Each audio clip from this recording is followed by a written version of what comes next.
ماہ رمضان کے فضائل و برکات۔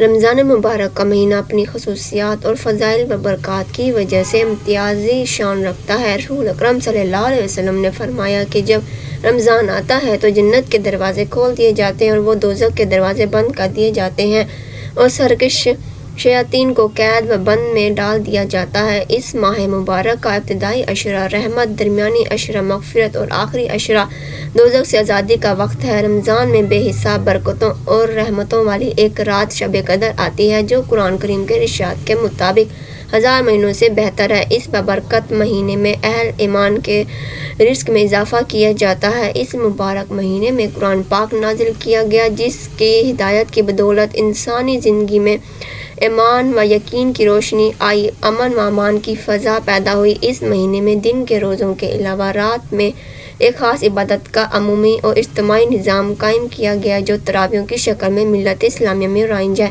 دن کے روزوں کے ساتھ رات کی تراویح کا برکات مل جانے سے اس مہینے کی نورانیت اور تاثیر میں نمایاں اضافہ ہو جاتا ہے جس کو اپنے ادراک و شعور اور احساس کے مطابق ہر بندہ محسوس کرتا ہے جو ان باتوں سے کچھ بھی تعلق اور مناسبت رکھتا ہے اور جس کے دل میں ایمان و یقین کی ہلکی سی بھی روشنی موجود ہوتی ہے۔ حدیث شریف میں آیا ہے کہ رمضان کے روزے فرض کیے گئے ہیں اور راتوں میں تراویح کو سنت قرار دیا گیا ہے۔ نیز اس ماہ میں اس کی طرف سے ایک منادی اعلان کرتا رہتا ہے، اے خیر کے طلب کرنے والوں، بھلائی کے کام کی طرف آگے بڑھو اور برائی کے چاہنے والوں اپنی برائیوں سے باز آ جاؤ۔ اللہ تعالیٰ کی ہدایت کی ہوائیں ہر مومن کے دل و دماغ کو تر و تازگی بخش کر اس کے ایمان کی انگیٹھی کو نئے سرے سے سلگا دیتی ہیں۔ ماہ رمضان کی رحمتوں کی بارش اس کی زندگی کو سیراب کر دیتی ہے۔ اس ماہ کی عظمت اور برکت کا کیا کہنا، جسے خود نبی کریم صلی اللہ علیہ وسلم نے شہر عظیم اور شہر مبارک کے القابات سے نوازا ہو۔ ہم تو تقریر و تحریر دونوں میں اس کی ساری برکات اور رحمتوں کا احاطہ نہیں کر سکتے۔ یہ ماہ ایسی خصوصیت کا حامل ہے جو اس کے اشرف اور فضیلت پر دلالت کے لیے کافی ہے۔ اللہ تعالیٰ نے اس مبارک ماہ میں اپنا مبارک کلام نازل فرمایا جو نور ہی نور اور ہدایت ہی ہدایت ہے۔ اسی طرح تمام آسمانی کتابیں اسی مہینے میں نازل کی گئیں۔ حضرت سلیمان فارسی رضی اللہ عنہ کا ارشاد نقل فرماتے ہیں کہ رمضان مبارک میں 4 چیزوں کی کثرت کیا کرو۔ 2 باتیں تو ایسی ہیں کہ تم ان کے ذریعے اپنے رب کو راضی کرو گے اور 2 چیزیں ایسی ہیں کہ تم ان سے بے نیاز نہیں ہو سکتے۔ وہ 4 چیزیں یہ ہیں: کلمہ طیب کی کثرت، استغفار کی کثرت، جنت کا سوال کرنا، جہنم سے پناہ مانگنا۔ اس مہینے کی عظمت و برکت عظیم ہے، لیکن ایسا بھی نہیں ہے کہ اس کی رحمتیں برکتیں ہر اس شخص کے حصے میں آئیں جو اس کو پائے۔ جب بارش ہوتی ہے تو مختلف ندی، نالے اور تالاب اپنی اپنی وسعت و گہرائی کے مطابق ہی اس کے پانی سے فیض یاب ہوتے ہیں۔ زمین کے مختلف حصے بھی اپنی استعداد کے مطابق فصل دیتے ہیں۔ بارشیں سب پر یکساں ہوتی ہیں مگر ایک چھوٹے سے گڑھے میں اتنا افر پانی نہیں آتا جتنا ایک لمبے چوڑے تالاب میں بھر جاتا ہے۔ اسی طرح جب پانی کسی چٹان یا بنجر زمین پر گرتا ہے تو اس کے اوپر سے ہی بہہ جاتا ہے۔ یہی حال انسان کی فطرت اور نصیب کا ہے۔ ٹھیک ہے کہ توفیق الہی کے بغیر یقیناً کچھ بھی نہیں ملتا، لیکن یہ توفیق بھی اسی کو ملتی ہے جو کوشش اور محنت کرتا ہے۔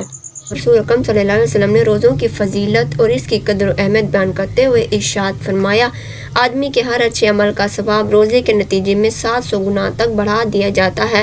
اللہ تعالیٰ کا ارشاد ہے کہ روزہ عام قاعدے اور اصول سے بالاتر ہے۔ دراصل بندے کی طرف سے میرے لیے ایک تحفہ ہے، میں اعزاز و کرام کے ساتھ اس کا اجر و ثواب خود عطا کروں گا۔ میرا بندہ وہ میری رضا کی خاطر اپنی خواہش نفس ترک کر دیتا ہے اور اپنا کھانا پینا چھوڑ دیتا ہے، لہٰذا میں خود اپنی مرضی کے مطابق اس کی نفس کشی اور پرخلوص قربانی کا صلہ دوں گا۔ روزے دار کے لیے 2 طرح کی مسرتیں ہیں، ایک افتیار کے وقت کی مسرت، دوسری جب وہ اپنے مالک و مولا کے حضور میں باریابی کا شرف حاصل کرے گا۔ روزے دار کے منہ کی بو اللہ کے نزدیک مشک کی خوشبو سے بھی زیادہ پسندیدہ ہے، یعنی انسانوں کے لیے مشک کی خوشبو جس قدر عمدہ ہے، اللہ تعالیٰ کے نزدیک روزے دار کے منہ کی بو بھی اس سے بھی زیادہ پیاری ہے۔ روزے دار دنیا میں نفس شیطان کے شدید حملوں سے بچاؤ کے لیے اور آخرت میں جہنم کی ہولناکیوں سے تحفظ کے لیے ایک مؤثر ذریعہ اور ایک مضبوط ڈھال ہے۔ جب تم میں سے کسی کا روزہ ہو تو اسے چاہیے کہ بیہودہ گوئی اور فاحش باتوں سے بچا رہے، شور غیب نہ کرے۔ اگر کوئی دوسرا آدمی اسے گالی گلوچ یا جھگڑے کا برتاؤ کرے تو کہہ دے کہ میں روزے دار ہوں۔ رمضان المبارک کی راتوں میں ایک رات شب قدر آتی ہے جس میں عبادت کا ثواب 1000 مہینے کی عبادت سے زیادہ ملتا ہے۔ اس رات میں جبرائیل علیہ السلام ملائکہ کی ایک جماعت کے ساتھ تشریف لاتے ہیں اور جس بندے کو عبادت میں مشغول پاتے ہیں اس کے لیے دعا کرتے ہیں، وہ تمام فرشتے آمین کہتے ہیں۔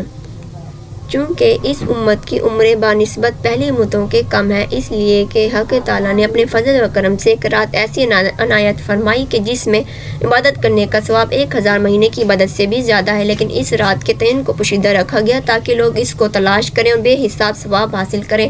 اس کے لیے کوئی رات متعین نہیں۔ رمضان المبارک کے آخری عشرے کی طاق راتوں میں شب قدر آنے کا زیادہ امکان ہے، یعنی 21ویں، 23ویں، 25ویں، 27ویں اور 29ویں شب میں اولیاء اللہ نے اسے پایا ہے۔ ان راتوں میں بہت محنت سے عبادت اور توبہ، استغفار اور دعا میں مشغول رہنا چاہیے۔ اگر تمام رات جاگنے کی طاقت نہ ہو تو جس قدر ہو سکے جاگیں اور نفل نماز، دعا، تلاوت قرآن کریم یا ذکر تسبیح میں مشغول رہیں، اور کچھ نہ ہو سکے تو عشاء اور صبح کی نماز جماعت سے ادا کرنے کا اہتمام کریں۔ حدیث پاک میں آیا ہے کہ یہ اہتمام بھی رات بھر جاگنے کے حکم میں ہو جاتا ہے۔